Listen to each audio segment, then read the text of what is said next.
Under this fractional reserve scheme, we inevitably become debt slaves to a ruling class of financial elite, not because they are better or smarter than anyone else, but because they have rigged the system to benefit themselves at the expense of most people on the planet. Catherine Austin Fitts is an expert on this issue. She was an Assistant Secretary of Housing and Urban Development under President George Bush Sr., and then an advisor to the Clinton administration. Let's set up a game of Monopoly and you want to buy Park Place. What I can continually do is just print money, give myself more money, lower the value of your money by printing more. No matter how hardworking you are or how successful you are, I can always end up buying you for free. So how come if you or I make up money, it's called counterfeiting, but if the banks do it, it's increasing the money supply? How did the banks get this power? This is Jekyll Island, where in 1910, representatives from the Rockefellers, Rothschilds, Morgans, and other private bankers gathered, secretly, to draft the legislation that would create the Federal Reserve. Ed Griffin literally wrote the book on what happened at Jekyll Island. Central banks are banking cartels which have gone into partnership with the respective governments in the countries where they operate. And they've been given monopolistic power over the creation of the nation's money supply. That's what the politicians handed to them as a gift, you might say, for the partnership. Now, in return, what did the bankers do for the politicians? They promised to create money out of nothing, now that they've got this legal power to do it anytime the government needs it. And since 2008, we've witnessed the greatest fake money printing run in recorded history. This financial sleight of hand disguises the costs, hides who's to blame, and leaves us as debt slaves working to pay off the bill. I found it revealing that in the same year the Federal Reserve was founded, 1913, the Internal Revenue Service was also established. An income tax was then instigated so you and I would have to pay the politicians' debt plus interest to the bankers.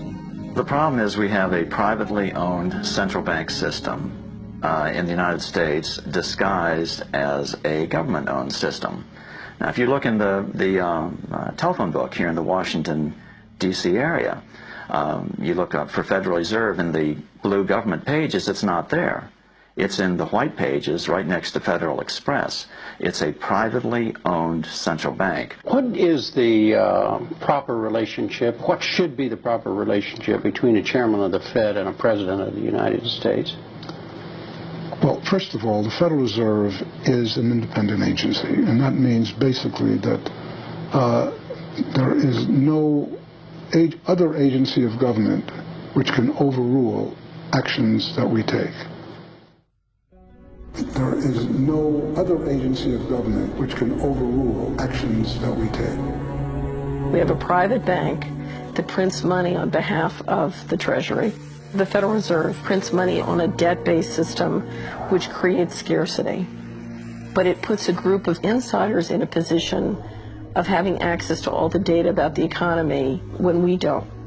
So you have a small group of bankers who understand the data on how the money works in the economy, and it gives them the ability to print money in a way that the insiders are protected and everybody else is drained.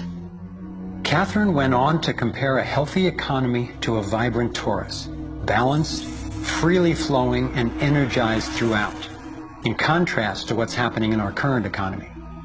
What you have is a system that's very dynamic, and it's trying to optimize. But intertwined in the core of it, you have a tapeworm. The way a tapeworm works in your body is it injects a chemical into your body that makes you crave what's good for the tapeworm and bad for you. You have a parasite that's very much manipulating and engorging itself at the expense of the whole. We live in a tapeworm economy where the financial elite are the tapeworm and they're feeding on us. And they don't like it when people blow their cover. After Catherine began exposing government corruption at the highest levels, the FBI raided her company and seized its assets. She was dragged through the courts for 10 years before being found innocent.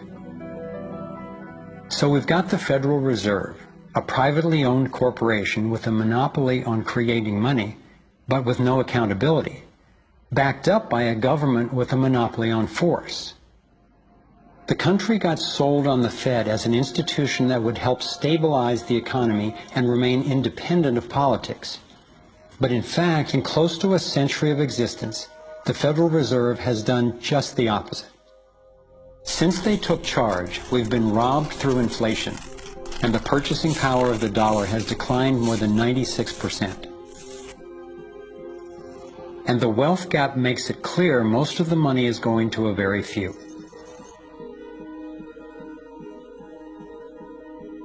Only 16 years after the Federal Reserve was in power, America experienced the Great Depression. My research revealed that before the big crash in 1929, the elite bankers pulled their money out of the stock market. After the crash, they used that money to buy up cheap stocks and smaller failing banks for pennies on the dollar. Among the bankers who consolidated their wealth this way were the Rothschilds, Rockefellers, and Morgans. A similar scenario played out in the 2008 financial collapse, with the same bankers benefiting. In the years leading up to the collapse, the biggest banks, including Bank of America, Citigroup, and Chase, controlled by the Rothschilds, Rockefellers, and Morgans, were bundling and trading bad loans that they knew would eventually fail. It's like putting rotten oranges in a box and selling them as grade AAA. The bundlers of the debt knew it was only a matter of time before someone would open that box and see that the content was worthless, since they were the ones who packed the boxes in the first place. When the rotten oranges, what we hear about as unsound loans, derivatives, and credit default swaps, were finally discovered, everyone was impacted. People lost their homes, their jobs, their businesses, and their retirements. Meanwhile, the biggest banks who created the problem in the first place were the ones who got bailed out. Why's that? Why would the Federal Reserve give trillions to the banks, even though the majority of Americans were against bailing them out? And why not help those most in need rather than the perpetrators of the financial collapse?